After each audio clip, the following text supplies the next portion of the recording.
arch nemesis, JUINs, who has the same exact number of subscribers as me, has reviewed the Parsec Aero Pro. Compared to boards in the same category, the overall volume is similar, but it has a shorter wheelbase. This is a cool shot because you can see how low the Aero Pro is compared to that looks like a Meepo something and X-Way Flex Paragon.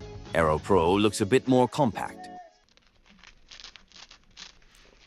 So these little pieces of grip tape, you can put them on if you want, but you don't have to. We probably won't provide them in the future because these are extra pieces from a older idea, and then later on we decided not to use them, but we already printed a bunch. One of the best features of the Epic Drivetrain is the easy and quick belt replacement. You can also adjust the belt tension by moving the belt tensioner position and the motor position. Those preset positions aren't really for loose, medium, tight. They're meant to be used together with the motor position presets. And then when you use different combinations of those, you can use different size belts with different belt tensions. Yeah, so if you want to do manual belt tensioning like the regular way, that's totally fine. This allows for more degrees of freedom when changing pulleys or belts. The handle also acts as a motor guard, and it also acts as a handle when moving, and as a kicktail when necessary.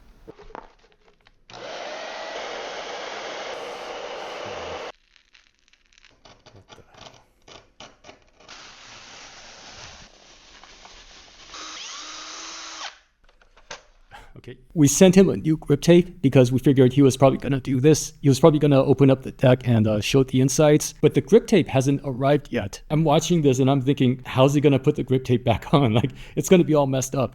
Since it shares the deck platform with the Aero Pro X with the 14S2P specification, the Pro S had ample space for its layout. The battery was well secured.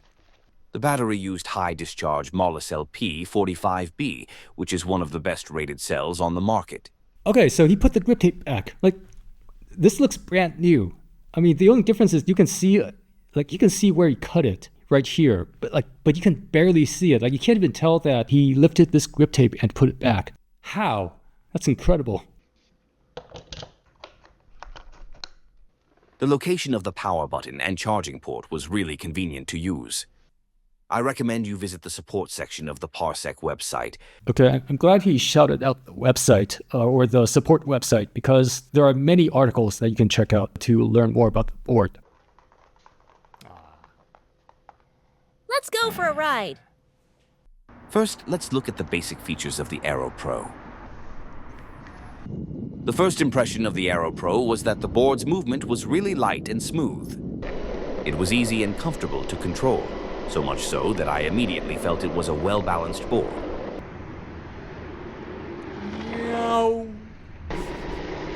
First, the board responded very agilely due to the 10-inch RKP trucks and the relatively small diameter of 80mm wheels, and the 90A tall barrel bushings with medium rebound made that agile response smooth and sufficiently flexible.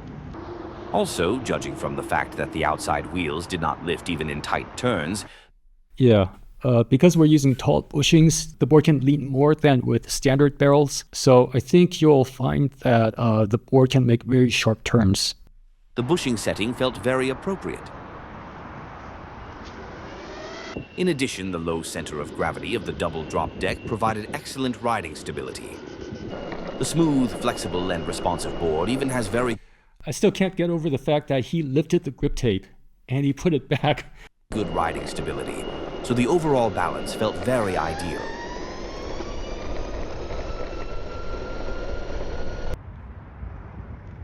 And because the board was light, all movements were very cheerful. The movement performance of the Aero Pro was almost perfect as a street board, and it was so good that I could personally give it a perfect score. Perfect score. Perfect. Perfect score. It felt like a board that had to be designed like this to find this movement balance. And impressive. Wow, it was quite impressive. The most notable part of the Aero Pro's powertrain was, of course, the Epic Drive.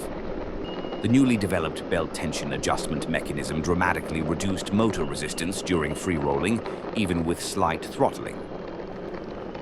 So just to add to this, you'll find that when you're cruising and you let go of the throttle, On belt drive, normally you'll feel a sensation that's kind of like, ugh.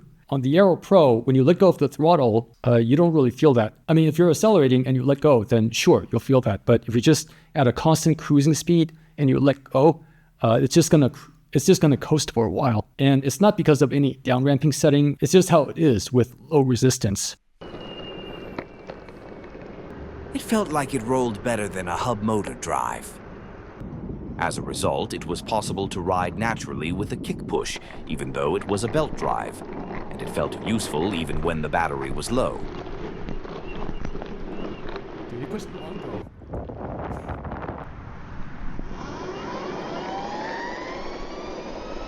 Basically, the torque of the Aero Pro was surprisingly strong. Setting everything to 100, the power and the acceleration to 100, and then just going full throttle for an extended period, it's a lot of power. But he's handling it really well. He's 65 kilograms, he wrote. So the board has 4 speed modes. E is the economy mode, which is the mode that I usually use. I have the power set to 45%, okay? So like less than half of the potential power. That's like comfortable riding for me. If it's at 60 or higher, it's like I gotta stand lower and prepare myself for the sudden acceleration. The combination of the torque-oriented 130 kV motors and the relatively small wheels allowed for an immediate and powerful torque. In addition, the JKESC with immediate output response was installed, providing excellent acceleration that made I wonder if it was a 1P battery board. On the Aero Pro, we only use 14 cells in total, or rather the Aero Pro S, we only use 14 cells. And so we have to use a powerful battery. Making this board powerful, it wasn't our goal. Our goal was to make it lightweight. But to make it lightweight, we have to use fewer cells. And to be able to use fewer cells without making the board totally weak, it has to use a powerful battery. The torque punch was good at any speed during acceleration, and since there was almost no driving resistance, it was... That sound. The way I ride is so chill that I rarely hear it scream at that high a pitch. Yeah, that's kind of awesome. very natural without any jerking when the torque was cut off.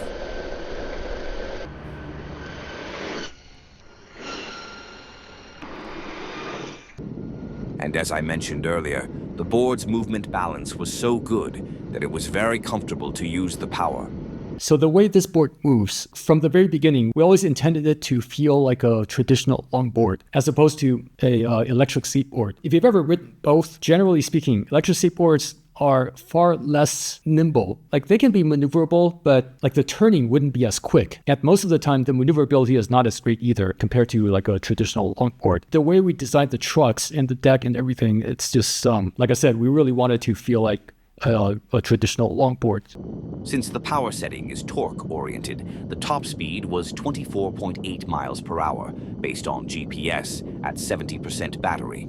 However, the overall perceived speed did not feel lacking due to the excellent torque and fast acceleration. About speed, this is something I ranted about in a different video in the past. My opinion on speed is that it's not that important on an electric skateboard. If what you want is speed, there are other types of vehicles that are much more appropriate for higher speeds, like an e-bike, for example, or a motorcycle. In electric skateboarding comments, like you see people, oh, they want speed. They also want it to be comfortable. They also want large pneumatic tires. I mean, at some point, why don't you just switch up to a different kind of vehicle? But if what you want is the feeling of speed, like the adrenaline rush that you get from going fast, well, you can't get that without actually going fast and putting yourself in a lot of danger.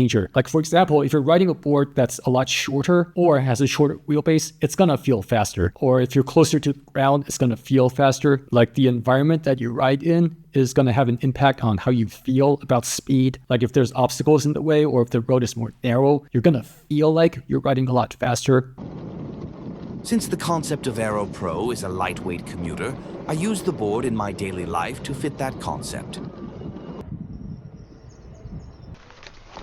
The charger is small, so it was good to carry around and charge the board.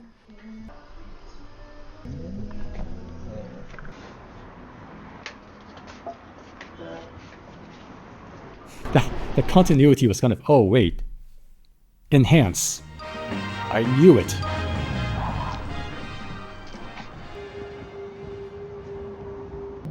The board was really light. It was bigger than mini-sized boards, but as a belt drive longboard type, it was light and not inconvenient to carry around. Considering the concept of the board, the handle was also very useful. I appreciate that he's showing all these use cases inside the city, because that's exactly what this board was made for. I also enjoyed free-rolling through kick push. After riding for 4 to 5 days, I was very satisfied with it as a lightweight commuter as well. Of course, the convenience of carrying it around and the lightweight were good, but the board's flexible and quick response and immediate torque made the riding performance in crowded and variable places even more satisfying. Like he says here, the torque is really good on this board. Again, this board is meant to be used in the city. You don't need to ride that fast. When you do ride fast, it's like in short bursts. For that reason, I felt that these 80mm wheels with good maneuverability were very well suited to the Aero Pro. The model I reviewed was the Pro S, but if you can compromise with the heavier weight of 2.7 pounds, you can choose the Pro X, which has about twice the range. In our tests, we consistently get a lot more than twice the range. Because it's 2S instead of 1S, it does run more efficiently. It's up to you which one you want to choose, Aero Pro S or Aero Pro X. Me personally, just riding in the city, Aero Pro S is more than enough for me. The X would just be carrying extra weight. But, it's up to you. If you prefer the X, that's fine. The range is provided by the manufacturer according to weight and riding style, and I attached it because it seems to fit well. As you could probably tell, I was kind of skipping a lot. That's because I want you to watch his video. His video is about 27 minutes, so and he goes into a lot more detail. Yeah, so go away and check it out. All right, I'm going to end here. See ya.